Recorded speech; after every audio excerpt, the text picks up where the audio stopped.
Right. So this is Kevin Wilson Herron, and this is me and my messages. We're gonna go over the message between me and Shaun Johnson, um, where he starts to claim that I threatened him. So where's the threat? Where's the threat that he's claiming I threatened him? Um, bah, bah, bah, bah. So he started contacting me first. I believe that's correct. Okay. So here it goes. Friday. Yep. So this is Thursday. So the first contact I got was Friday from him. You know, not the first, but this is the first before he claimed that I threatened him. So he told me that trying to get an ETA, I have to go to another client. Carl will have your things downstairs for you. I'm trying to find a shelter for you in the meantime. That's what he sent me on Friday. So I believe that's August 1st. So I'm like, what do you mean? I don't really think I responded to that because I just pulled up because I was just so enraged because I was like, I wasn't even enraged, bro. I'm sad and confused and upset, to be honest. I didn't get enraged until later. But listen, the man took my belongings, okay, without a court order, without a legal or lawful eviction. I signed the lease on the 30th. There's evidence of a signed lease already. So, despite that y'all destroyed the lease, wrote down a different date to engage the lease, and blah, blah, blah, that doesn't change that there was a lease and that we signed the lease and that there was a payment for the lease made to the landlord. Okay? This is what you wrote to me the following day, Thursday. You wrote, maybe see you tomorrow when I drop the lease. So he's supposed to give me a copy of the lease. I agreed. I said, sounds good. Because he didn't give me a copy of the lease the day we signed it. He said that he would come on the 1st because that's when they decided that the lease was going to take an effect. Okay? There was already a payment that happened on the 30th. Okay? On or approximately the 30th. There was already a payment. There wouldn't have been keys issued to me without that payment. So there's already payment. There's already exchange. There's already a mutual agreement, which is a binding contract. Okay? There was never any mutual agreement of a rescission of the contract or a violation of the contract. There was no notice, nor was there a mutual agreement that was the agreement that I was leaving the apartment due to my complaints or due to my unliking of the unit, which I never made that claim. That's a claim only that I've heard come from S.Johnson, and I refuted that claim in the video. Let's go over. Let's get to y'all could go over this over all the stuff we talked about, but I'm gonna get right to the part where this is when I try to end the conversation where he kept on talking. I said that's fine and I will, because he was like, have your lawyer contact me. I said okay, that's fine, I will. And then he kept on writing me over and over, writing me over and over and over and over and over. So in kind, I replied. So he keep on like, oh, give me your lawyer's contact information. I said, no, I'm gonna have my lawyers contact you. Don't worry about contacting me or my lawyers. My lawyers are gonna contact you. This is what I said. I'm sure they'll contact you. You don't have to contact me or them. I will be reaching out to your manager and supervisor or chief of the program first thing Monday. Okay? So he says, oh, okay, please do, but I still need that lawyer information too. Please send it, thanks. I said, I'm not sending you any information. Like I said, my lawyers will contact your supervisors more than likely. Okay, no need to get hostile. I will wait for the lawyer. See, here he goes again with that hostile like implying hostility where there is no hostility. Okay? Presumption of hostility, or just trying to trigger me into getting hostile when there's no hostile communication going on between me and him. And he keeps on with this, have a good day. And I said, I will, but I don't hope that you have a good day. I hope your day is horrible. I hope you have a horrible day. I hope that I hope you get fired. So I made a bunch of grammatical errors, my bad. I think I said, I hope you get fired. I hope you get fired, etc. I hope you experience homelessness and someone just like you treats you the way that you treated me. And I hope that everything around you and everybody around you catches the karma that you put out in the world.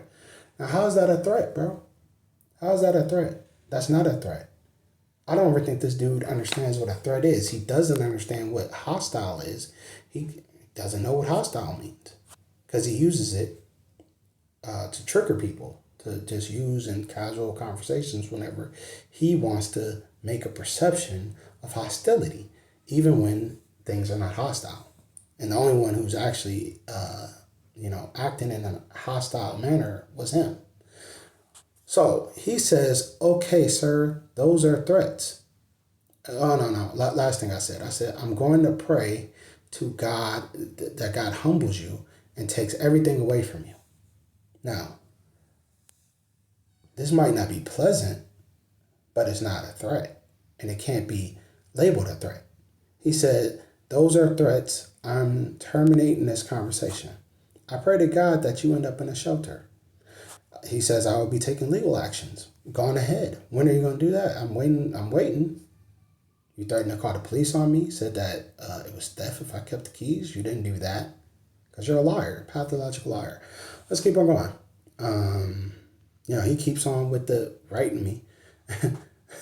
I said, I pray that God takes everything away from you, so every day of your life will be miserable, sad, and pathetic. Now, of course, I'm upset. Why? Because I'm miserable, mad, and pathetic and sad. This is my birthday.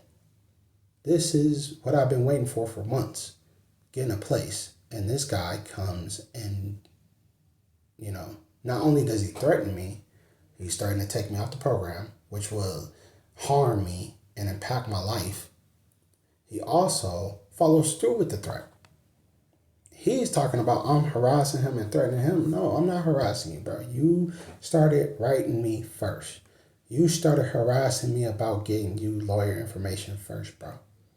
I didn't harass you. I'm just responding to you in kind. So he wrote, please stop. And then I stopped after I got my last word in. I said, so I hope you have a miserable day. You started texting me first today, so you could claim whatever you want to claim. I don't care. You can stop texting me and I will stop texting you right now. Otherwise, I will eventually get tired of you and just block you. That was the last text that me and him have had since 11:16 a.m. I believe it was that same day. Yep, I believe it was still August 1st. It was Saturday. Saturday. So whatever day Saturday was, that was our last text back and forth. Now, let's go to Google and let's see if here we go. We're gonna just ask a question. We're just gonna ask a question. If there's a prayer, okay, if I made a prayer that God humbles you and takes everything away from you, etc., is that considered a threat? It says no. A prayer for God to humble someone is generally not considered a threat, while the intentions behind such a prayer might be interpreted differently depending on the context and the relationship between the individuals involved. The act of praying itself is a request directed towards a higher power and is not inherently a forceful or harmful action. Okay? So, like I said, S.Johnson and his co-workers, I'm not sure if his boss doesn't understand this, supervisors, co-workers, or whoever, Just people with presumptions may not understand this. But me appealing to a higher power about your situation is not threats. It's not a direct threat, and it's not a threat that is enforceable by anybody outside of God. And if God sees that you have done wrong, maybe he will. Maybe God will come through with those consequences for your actions. Now, I pray to God that that still happens to this dude. I hope that he finds all the time that he needs, because he kept on telling me over and over that he doesn't have the time to help me. He doesn't have the time. No one has the time to deal with me. And there's someone out there, look, he doesn't have the time for nothing. So look, I pray that God gives him all the time in the world by removing that job away from him and giving it to someone that, is deserving of that job, and, wants to help, doesn't mind, utilizing their time, the time that they're getting paid, okay, to handle things in a professional and correct manner. Because obviously that is not how S.Johnson, Shaun Johnson, decided to handle that. And his, I'm going to say, his co-defendant, whoever that lady was, she decided to become hostile as well. She was very hostile. And I got evidence of that. See, unlike me, who I try to keep my composure as much as possible, even though I'm the victim. And these people began to become very extremely hostile towards me. Okay? And trying to get me worked up so that they can claim hostility. And we're not going for that. We're not going for that at all. So that's that. Yeah, me praying that God humbles you is not a threat. And let's go over the definition of a threat. Because I need people who do not understand what a threat is to go to school or get a dictionary or something like that. S.Johnson, instead of working here, he needs to go and get a dictionary so he can learn the words before he uses them, and quit trying to trigger people who are disabled and who have emotional triggers, obviously, because I'm going to assume that this is how he justifies following through on the threats on people, people who are not in their right state of mind, people who are not, able to, present these arguments like I'm presenting them right now. So, a threat, a statement of an intention to inflict pain, injury, damage, or other hostile actions on someone in retribution for something done or not done. Okay? So if I prayed to God that he died, that would have been considered a threat. But I didn't say that, nor did I have no intentions on for you to get hurt, bro. I never said, oh, God, break a leg, tell this, I hope you, I never said anything of threats. I never had any intentions to make any threats towards you. You took what I said and attached threats to it so that you could justify harming me in the program, which makes you a liar. Okay? Let me read over the definition of a liar. Okay? Let's just find a liar. A liar. Yeah, a liar. A liar. Person who tells lies. Okay? What is a lie? What is a lie, y'all? Something that is untrue, right? I believe that S. Johnson is a notorious liar, and he tells a lot of lies a lot of times, and he manipulates people into believing those lies. Let's go over it. Hang on, we ain't done yet. We is not done yet, not by a little bit. Hang on. Let's go over this, because we established this in the video, and now we established it in the text messages. So those text messages between me and him, cannot be used or misconstrued as threats. All right. All right, so there's this.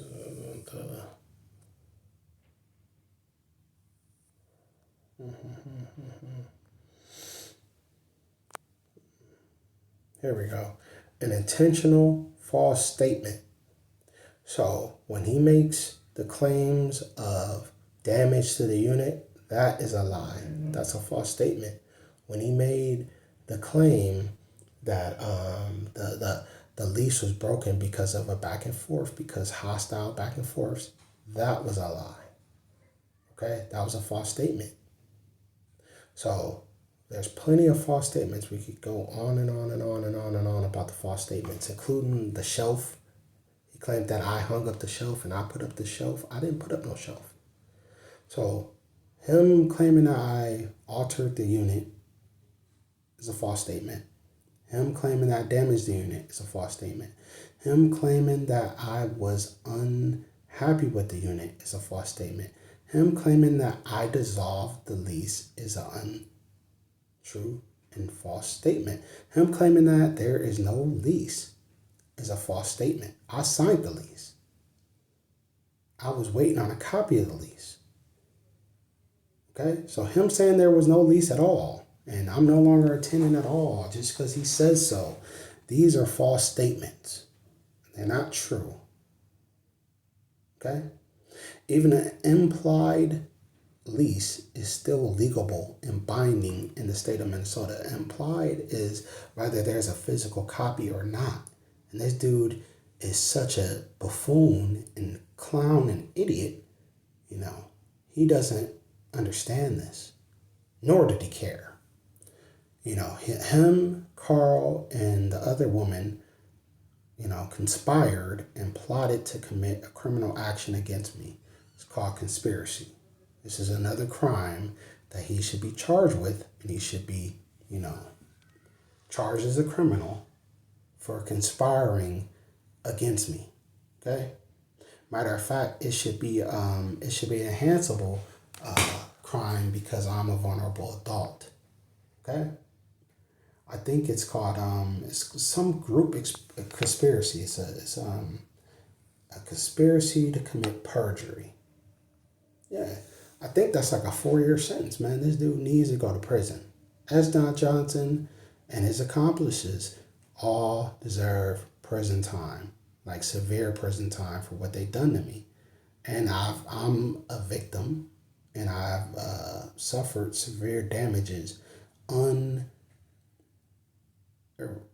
have damages that are unfixable, like traumatic, experiences that I'm gonna live with for the entirety of my life. Emotional distress that I'm never gonna be able to get over. So these people, if the city of St. Paul and the St. Paul Police Department ever do their job, should be convicts and getting hauled off to prison.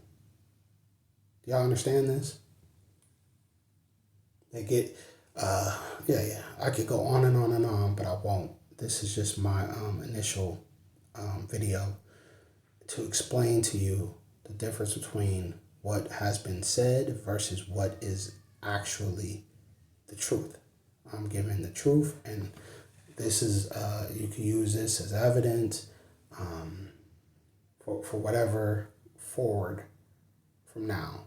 I want to enter this in as evidence to prove my innocence, that I did not threaten S. Johnson or any of your other employees at mmstop.org. And I demand that my program be reinstated, and, that I am treated fair and fair from henceforth. Thank you.